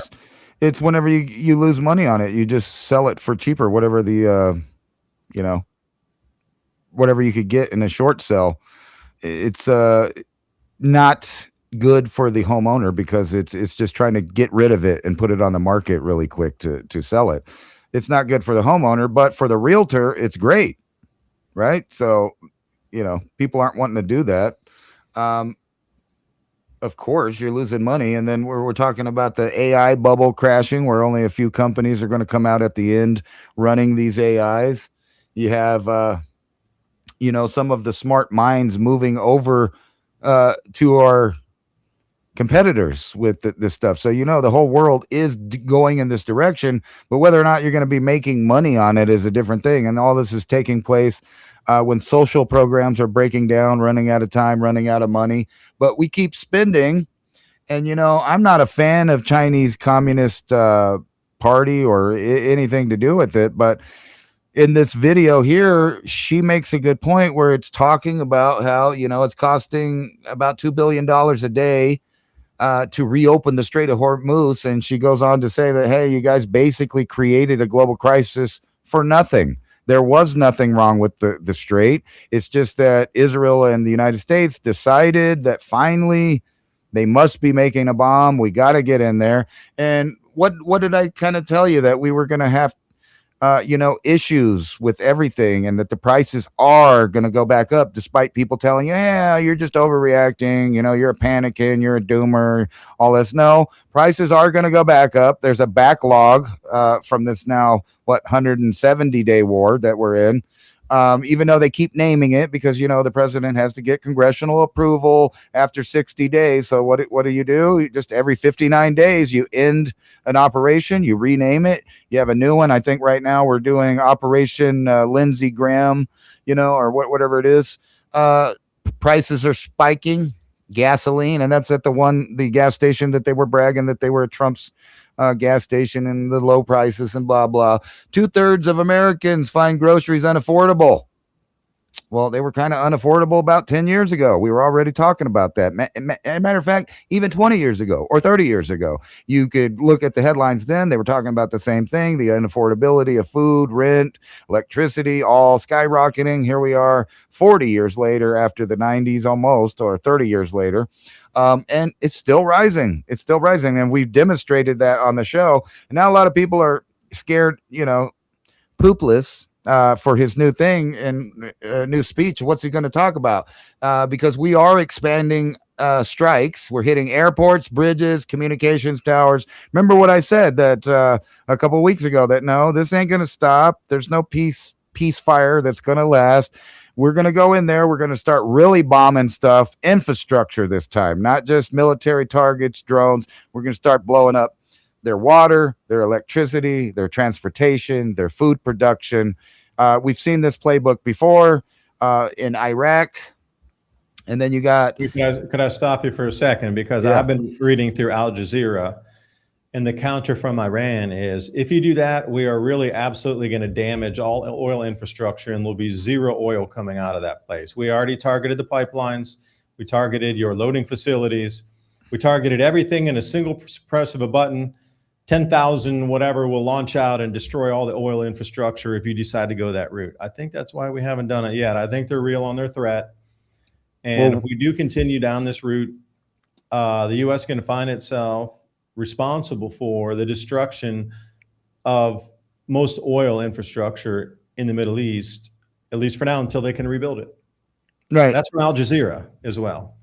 Well, yeah, and then the other day, we sank 2 ships. Then Iran sank an oil tanker going in there, and we've talked about before the ecological disaster that's happening there as we speak, and it's going to continue for decades, probably, in my estimates, if not decades, at least a decade. U.S. launches 6 consecutive night of strikes on Iran amid threats of war there. But look at this: it's infrastructure for infrastructure, right? Yeah, that's what I was referencing. Yeah, that's exactly what Iran's play was. If you destroy and go in after civilian, especially electrical plants, Right. we're going to send those hypersonic missiles loaded with the largest warheads we have straight into all your oil infrastructure, and nobody's getting anything. And that Yamal pipeline going across from Saudi Arabia to the Red Sea is already targeted in like 10 different places to smash it to smithereens, and that 5 million barrels of oil is going to drip all over the desert, and it's going to take years to fix that thing. Right. And then the Houthis are in on it. They got the whole thing going on over there. They closed the Red Sea off. So if this really comes to, it might not even have to be like a nuclear strike. If they really take out of the oil infrastructure, forget the fertilizers and the chemicals, won't even matter at that point. There just won't be diesel fuel, because now with all the strikes that were coming from Crimea or from the Ukrainians over, now the Russians are diesel importers because they've lost so much infrastructure for doing anything on the refining side. They used to be diesel exporters, but because Ukraine has been given so much weaponry, they've destroyed so much energy infrastructure inside Russia on the fuels side that Russia now needs to import. So it's a double pincher war to cut off the world's fuel supply. If you haven't noticed that and gotten the memo, here it is for you. Right. And another thing that was happening, I don't know if you caught this on the interwebs, on the back channels a few days ago. There were reports that the U.S. had struck Iran with a nuclear weapon, and that somewhere in Ukraine another explosion happened that was suspected to be a nuclear explosion. Nuclear, if I can say it right. Nuclear. I know people got mad at me last time because doing the Nice. George Bush Southern accent. but the nuclear response. So there was rumors for like several hours in a row on back chatter that the Ukraine had been struck by Russia in retaliation for the United States striking Iran. Now, ironically, Trump got on a day later and was doing an interview where he said, well, they were building that facility. It was coming up. So I had to go nuclear, which led a lot of people to believe that we indeed had struck them. Now, I don't think that we did. However, let's see how this plays out, because it would be a tit for tat of small nuclear exchanges between on proxy nations first. So if the United States or Israel did go with the Samson option type scenario and they bombed Iran, most likely one of the other adversaries that are superpowers, whether you want to call them that or not, whatever they're doing economically right now, they still have an arsenal of nuclear weapons. So I consider Russia and China both to be separate entities and both separate superpowers. So you might see something like Russia go ahead and respond in Ukraine, citing the U.S., striking another country, or you could even see China use that for an excuse to jump off against Taiwan finally as a real excuse. Well, look, you guys are invading, you guys are taking land. Why not us? I mean, basically, that's what the Chinese representative was saying there. You just started a global crisis when none existed right before that. And it's kind of hard to argue that, because even if you Google it right now, why did we go to war? It's going to tell you because we thought they may have been at the last stages of building a bomb that they've been working on for the last 50 years and haven't been able to accomplish, which means, by the way, that Russia and China have not helped them in any substantial way attain that goal, because they barely got to the fusion level of generating power. And, it's hard to argue with that. And then we're, all over the world, we're starting to war over this rare earth element so that we can continue to build this AR platform. Any maps in that article? Let's see here. No, more like this. Just production how much? levels. Yeah. But here it is, like aluminum, antimony. What is that? Copper, gallium, germanium, lithium, nickel, and just rare earth. But they're getting my point kind of next is that we're going to have more and more problems just kind of throwing our weight around with the petroleum dollar if what like we were talking last week that a lot of countries are liking China more. It's becoming more popular to do business with, especially now, as we talked about last week too, that they've kind of gone over more to a gold system. I mean, On demand. economies are in serious trouble. So people acting like they're not, I just don't understand. And then on top of this, not seen since World War II, new Texas shipyard to hire 10,000 workers and what? Mass produced drone boats. Yeah, which they've used a couple of those in the latest attacks anyway. The newest armaments on display for those buyers out there. The weapons sell themselves. We don't even need to go show anybody. We don't have to have a road show to show what it is. This was an interesting article or a comment that came up here. I know that in Illinois, they put the data center on the river. Unfortunately, they are finding out it's polluting the water after they use it, but nobody is to know why. Nobody is to know they. I'm going to come out with a bold statement here and say that the electrical properties of the water have been altered in such a fashion going through all of that superconducting power that what was water going in electrically is different coming out. And that's what the quote unquote pollution is. Because think about it, if you're able to change, Yamoto was a famous Japanese scientist who would take water and put different labels on it, have people pray over the cups or have people condemn the cups and bottles. They would freeze it, and then they would take pictures of the ice crystalline structure. And it's very famous. You can find this everywhere on the net. This is years old research, decades old research. That's why they used to say when praying over your food, because you were putting that energetic signature of like protection and health and thankfulness into your food. Like when anything that you're going to drink, you can do the same thing, like hold on to the cup. And I'm so happy and grateful. Thank you for this. It is nourishing my body, and pushing that thought into the actual physical crystalline structure of the matrix of that with the energy, because your frequency and resonance, I can't see that, Ransom. It blocks out totally.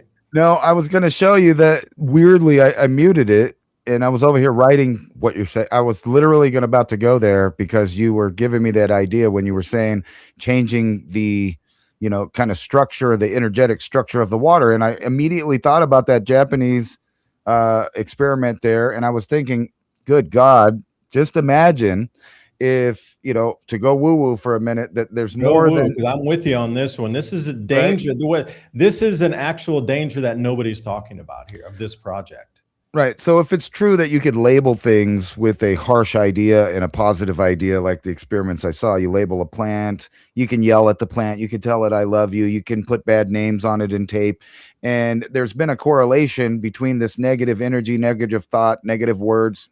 I don't know how you explain the, just putting a tape on it with a word. However, this has been recorded. And then also with the water, the same thing with the water. So if you can only imagine the twisted crap that's on the internet being forced to energetically change the water in the same way that a person can give energetically a negative or a positive idea to either the water or the food or the plant or whatever it is. Now, can you imagine? We've talked about this thought experiment before. If you can get 1 billion or maybe 2 billion or 3 billion people to think about the same idea, and this is being processed through number generation, quantum, computing, and at the same time, the water is being energetically changed. This water is going to be poured out, recycled, used for potable water, feeding crops, etc. And you see this weird woo-woo, new kind of ecology happening where the negativity goes out to the population gives it back to the artificial intelligence. The artificial intelligence energetically changes the principles of how water is, just by itself, the properties of it. What do you get? What kind of ecological system do you get once you put this theory in play in a real system? It's quite scary. And I know some people call the evidence from those experiments anecdotal, but I saw a real correlation myself. I mean, it's unexplainable how you could put a bad idea into water or on a plant or something like that and have a negative result and do the same with the positive and consistently get positive and negative results, showing you that it is something. It's a lot like the double slot or double slit theory, whatever they call it, about observing the protons in action, changing their behavior, which proves mind over matter. There's other experiments about plants and quantum number generators supposedly predicting random numbers with lights in a room, but it'll most often go to the plant that's living in the room because there's some kind of weird cosmic communication, or you can call it quantum entanglement, that's real. And the idea of mind over matter is basically proven with that. Now you're adding a technological layer to the thought process that changes actual reality as far as moving around and changing the I guess the negative and positive charges on everything, right? So you'd be doing that to everything in a real way. I'd like to know the outflow rate of this facility. And then downstream, what's the character changes in the vegetation and maybe the bird life? Is everything becoming aggressive? Is it becoming deformed? Does it stop nesting or giving birth, or do fish stop laying eggs? Like making the frogs gay. Yeah, once the outflow comes in, okay, it's going to start mixing, and then you could take another, I guess, guess at that. What's the molecule to normal water ratio going to be before it starts contaminating and actually bending physical life forms on the planet? Is it 100 molecules to 1 molecule? Is it 1 million molecules of good water and then you put one bad in and it starts to change? Or is it like 5 to 1? Like, how dense does it have to be on these outflows after they run through centers? Because you got to realize there's probably 20,000 of these data centers on the planet now. Well, 20, is it something more like, one bad apple in a barrel, or oil and water? Like the Navy ships used to talk about, you get a thimble worth of petroleum in the water, all of the water's ruined. You can't use it. Is it something like that? How long does it take to transmute all of the water on the planet? Like terraforming is what we're getting at. Now we're terraforming anyway by putting all these huge amounts of solar panels up and cutting down all the trees to put windmills up. And, the terraforming is real. We've cut down a lot of forests. We've created cities. We put roads up everywhere, parking lots. Like, that's terraforming in itself in a form. That's the physical, actual, literal land terraforming. We haven't gone into the actual water base of terraforming on the planet. Now, the atmosphere is. For the last 40 years of all the, the airline traffic and the persistent contrails and the meteors and the satellite launches and the rocket fuels and whatever else goes up there. That's terraforming the atmosphere in itself. And we can see a gargantuan change. If you're over the age of 50, you've seen a massive change in just the sky itself. How cloudy it always is and how milky white it is. There's a huge change in the atmosphere. So that's terraformed already. Well, I'll put that in the ED sense because we already see that's moved in. I don't know if it's to the final where it needs to go, but it's in the progression of noticeable now. The land itself, the Amazon rainforest is being totally cut down for hamburgers or whatever. But that is destroying the entire, if they want to really repair this planet, they need to put life form back on it and just cover our planet with trees again. That would be way better than anything else we're doing.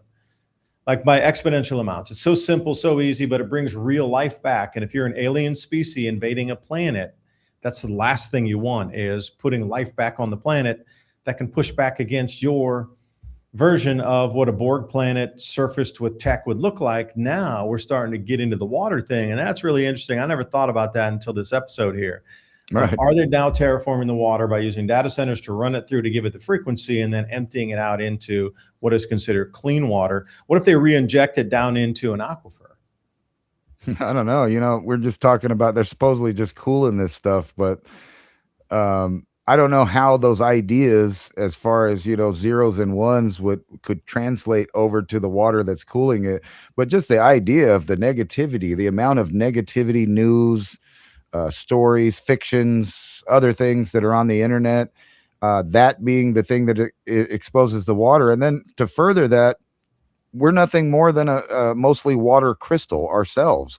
So when we're absorbing these patterns through the live feed, through the television, through the media, the social media, opinions from people, opinions from AI, there's no way that you could argue logically that we're not being affected in exactly the same way as that experiment charging the water negative or positive. I mean, we are the water. Well, because in some processing facilities, they will run whatever product it is, let's say water, for example, or corn or something. They'll run it through a UV light to kill bacteria off of it. Like a lot of things coming from the ag side when it first comes off the field, or that second processing after it's blown and separated through gravity separation or something, it'll come onto a conveyor belt. And a lot of times before it goes to that next step, maybe before it's ground, they will, as it goes on the conveyor belt, there's a large beam of like infrared there or UV, excuse me, that kills off pathogens or bacteria as it goes down the conveyor belt. So could something be programmed in the data centers as that water is moving through it to change that crystalline structure? No different than if we have corn on a conveyor belt or something that before it's ground into corn flour, that would run through some sort of light to mitigate any of these sickness things that could be on the corn. Could we not do the same thing by running through? But the data centers, how large are they? They're, when you're running something on a conveyor belt, you're talking about multiple feet of when it goes through that beam of light. Data center, that thing could go a mile of that energetic frequency pulsed into it before it ever releases. I mean, you really don't know what's going on in these centers. I mean, they say it's just to cool the boards. Well, again, even if it's just to cool it, you're running through an electrical field. And regardless, let's just take it down to the super barest minimum. Just say, forget the Yamamoto experiments. We're not putting any like thought into the water molecules. There's no thought in it. Like none of that resonance can go in, not a human idea, nothing on the internet. Nothing gets put into that water from human thought or resonance or feeling or emotion into the water. But the very base construct is it's running through a massive electrical field that's different from its initial charge, miles and miles through pipes in a different frequency field, and then it's pumped out into the water. At that very base level, electrically, it's changed. It's not the same water. It's a hybrid water. It's like a synthetic water at that point that's being exited out. That's the whole thing. Originally, when I was reading this thing, I was thinking on the electric side of it. I wasn't thinking on the emotional charge side of it, but those two are quite easy to put together. But at the very base minimum, you've electrically changed the water. So that does constitute as pollution, does it not? Because we change chemical makeups, we move an atom over here, we do something, and it changes what, quote, it is. That's why KFC has to call it KFC, not Kentucky Fried Chicken, because the chickens, the way they've been bred, don't qualify as chickens anymore under the standard definition and the FDA's definition of a chicken. The way the deformation of the breast sizes and the leg sizes and the different things born without beaks on purpose bred this way. It doesn't constitute what is considered a chicken. So legally, that went through the court battle for years and years and years. That's why you see it called KFC now. Because legally they could not meet the definition of a chicken, so they had to pull back from calling it chicken. That's why it's called KFC. Now that's no different than this water that's going through the data centers that's going to be spit out on the backside. That's something different than water. It's an electrified version of what previously was water. Right.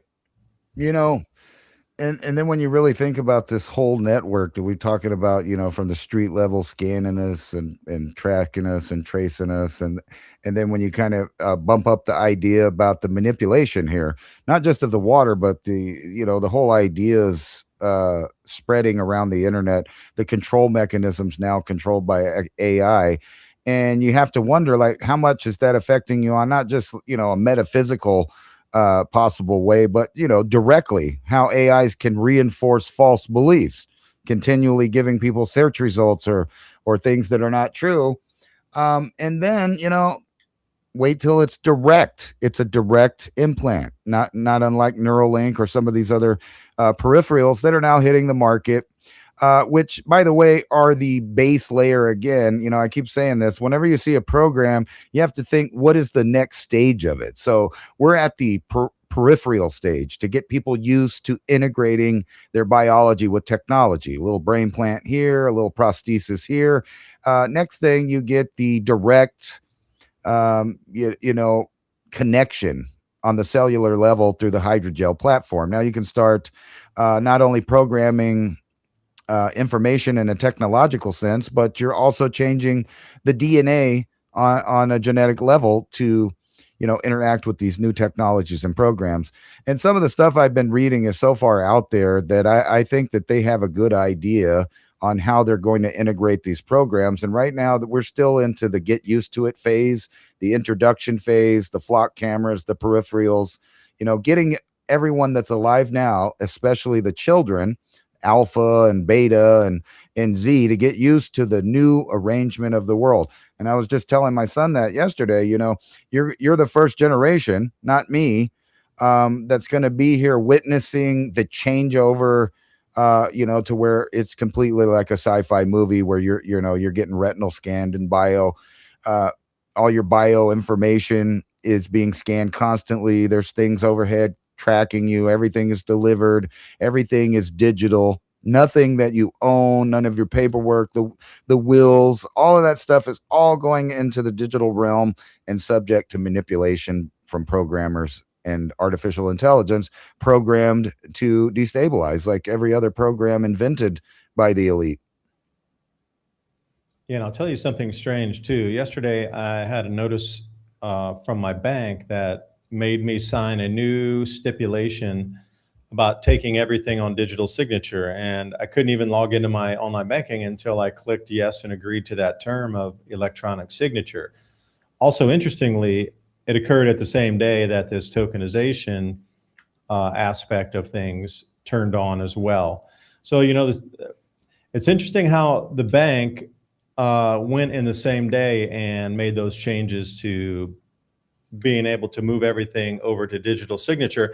And they were very clean talking about broker dealers and settlements inside of something that's their settlement and clearing house, that my bank account is under their settlement and clearing house. And it was all directly just related around this here. So I'm just going to quickly go through it and just the use cases for this thing. Collateral pledge is like you're having a bad debt and you're putting all the world's asset and money valued at something into a big basket. That's the collateral pledge. Now, we in America, everything in our stock market, our bond market, the ETFs, all real estate, art, antiques, passed down generational wealth, gold, silver, all mines, all forests, all fisheries, waters, waterways, cars, boats, vessels, airplanes, companies themselves, all can be valued at something. And that is all having a smart contract associated with it in the future. That's the collateral pledge. Like we'll have that much value in this basket as our collateral pledge is America's basket of tokenized assets. Now, the Treasury repos, when banks were going to fail, the Treasury would offer them money overnight to stop the banks from failing. And this is really interesting because in 2019, just months before COVID started, the Treasury came to the point where they were lending more than $1 trillion a night to stop our US banks from failing, because no other bank would lend money to another bank because they were worried about not getting paid back the next day. And then it went to 1.2 trillion, and it jumped from $1 trillion to 1.2 trillion in like under a week. And they're like, whoa, we're at the collapse phase. And then boom, COVID comes. They got never any money printing and everybody was happy and trusted everybody again. That COVID saved our global financial system from a 2008 times 10 collapse, believe it or not. The equity DVD or the equity DVP trade and the equity token conversion, as in the actual physical value that can be extracted. So let's use your house for as example. You bought it for $100,000, it's worth $500,000, there's $400,000 of equity in that. That's pulled out in its own basket, measurable versus the debt obligation you have. That's in a different basket. So they're stripping out everything in terms of the cost that it costs to buy it and the actual value that's over that now. They're stripping those two things apart, literally. And let me see if I can get on what else here. And there's some other financial terms I wasn't really familiar with here, like the DVD tray, the CCP margin. The cross-chain conversion is right now where we're kind of stuck with a lot of blockchain applications where they can't move across chains because like Chainlink's its own self and Stellar's its own thing. But now they're getting these interoperable layer 1 protocols where they can jump across chains. And this solves every single problem. So they've already obviously solved this, or else they wouldn't be touting it. So who came and actually converted equities, as in stocks, and some did bonds? So let's look over Citadel. That's one of the largest firms on the planet. Well, along with the Chicago Mercantile Exchange, they did a collateral pledge. Now, it was unknown. They don't tell you what collateral they pledged, but obviously they had something. And then the equity token conversion, Velocity Capital, yesterday took billions of stocks and wrapped them in a smart contract and turned them into this new tokenized stock. Now, it's in a bucket somewhere, so people can pull from that bucket if there's a financial collapse or crisis coming. The actual real stocks in a wrapped smart contract, but the value of that is outside, and it's a floating form of that value is usable, but you don't have to sell the shares. Like the shares are locked in there. They're just stripping out the equity to be able to use without actually having to sell the share. And you can pull from that as like a central bank or a company from somewhere, a banking system. Myrex and Drive Wealth, they exchange tokens. And this is the biggest thing. They talked about this in their videos. They did a simultaneously payment swap. Now, normally that would take 2 days, even now 24 hours. But they did it simultaneously where there was no risk, and within seconds, that money was available for both parties to use again. And they were just saying simply just stocks trading before they go on the ledger and then it's actually credited to your account.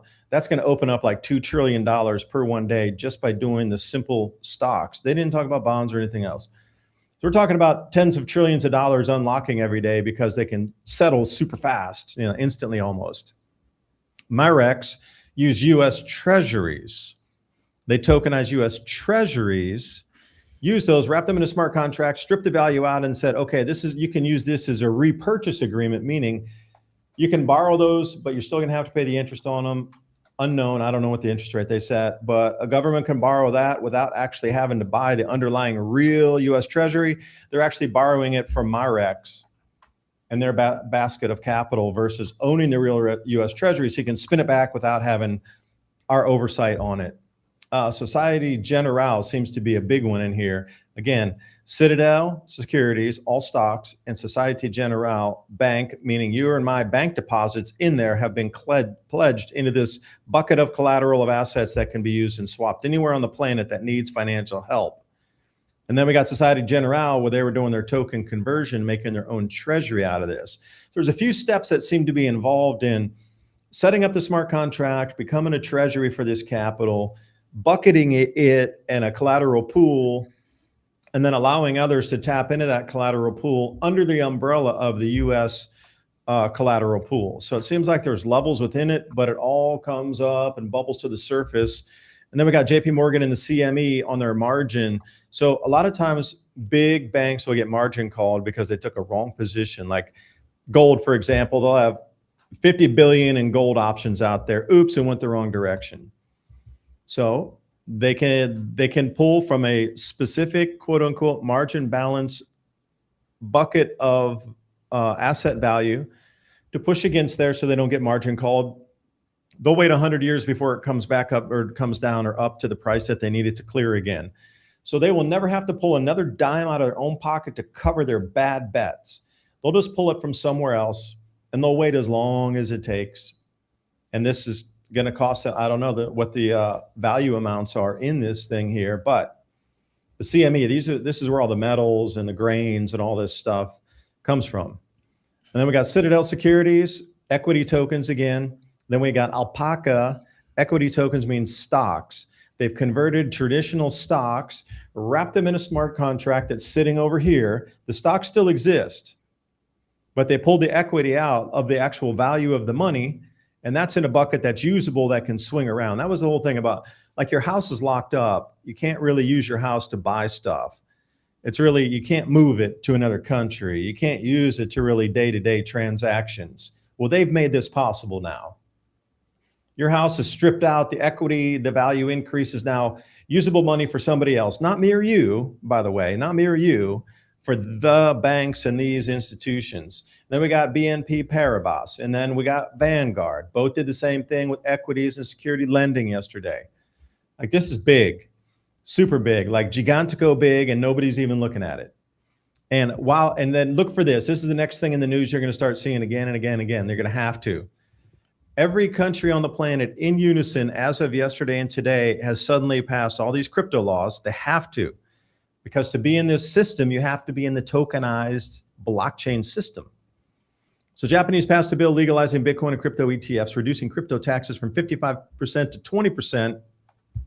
And today they just whacked the knees out of the United States by offering 3% on stable coins in a Japanese bank. Welcome. You can do the simple KYC, give us your name, give us your address, your country of residence, send in a photo of your passport, and we'll open a bank account for you. Deposit your money here, we'll give you 3%. Oh, by the way, we're going to use those same rails as yesterday that launch, and we're going to flip it into a stable coin, and we'll just kick you back stable coins 3%.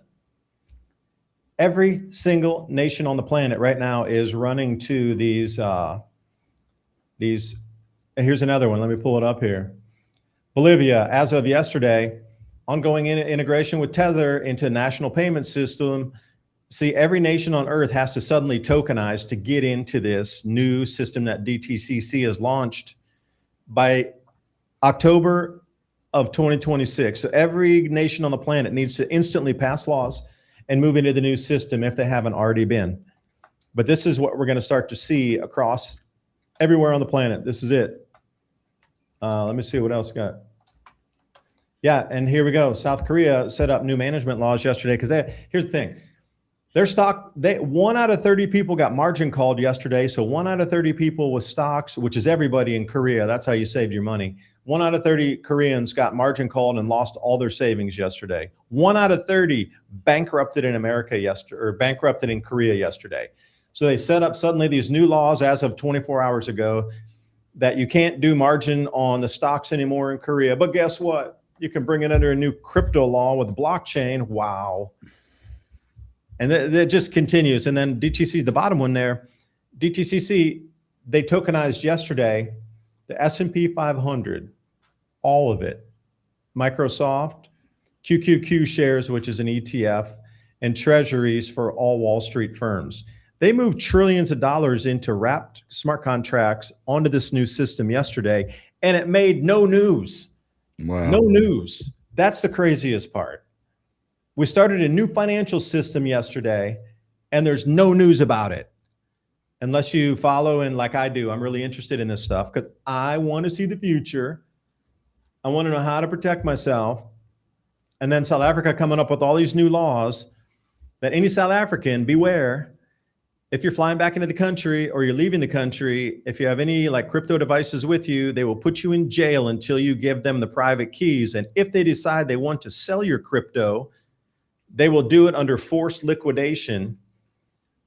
Yeah, that's where already South Africa is. That's not a law, that's a blueprint to where the rest of the planet's going. So then are you going to have to like start stashing devices in every country you think you're going to move to? No, you're going to have Am I going to take a piece of paper with me with my phrase on it and then like set up a new wallet? Oh, wait, you can't in Europe because you can't use a VPN. No. Like this is getting insane already. I mean, we are at the cusp of this full vice coming in on all things financial. You got less than 6 months to figure this out. So that's the best I can do for you to try to rattle it out here as quickly as we could in the last minutes. But what do you think, Ransom? Any ideas on that? Yeah, if you want to take your crypto and move countries and you can't take devices, then you need to set up your own personal cipher, write letters to yourself, and decode your cipher, and then you have your information on the other side. Old school. We're going to go back old school. We're going to go back to paper again. Right. That's absolutely what I would want to do. If I had information I needed to get to myself, but I knew that it would be monitored in such a way.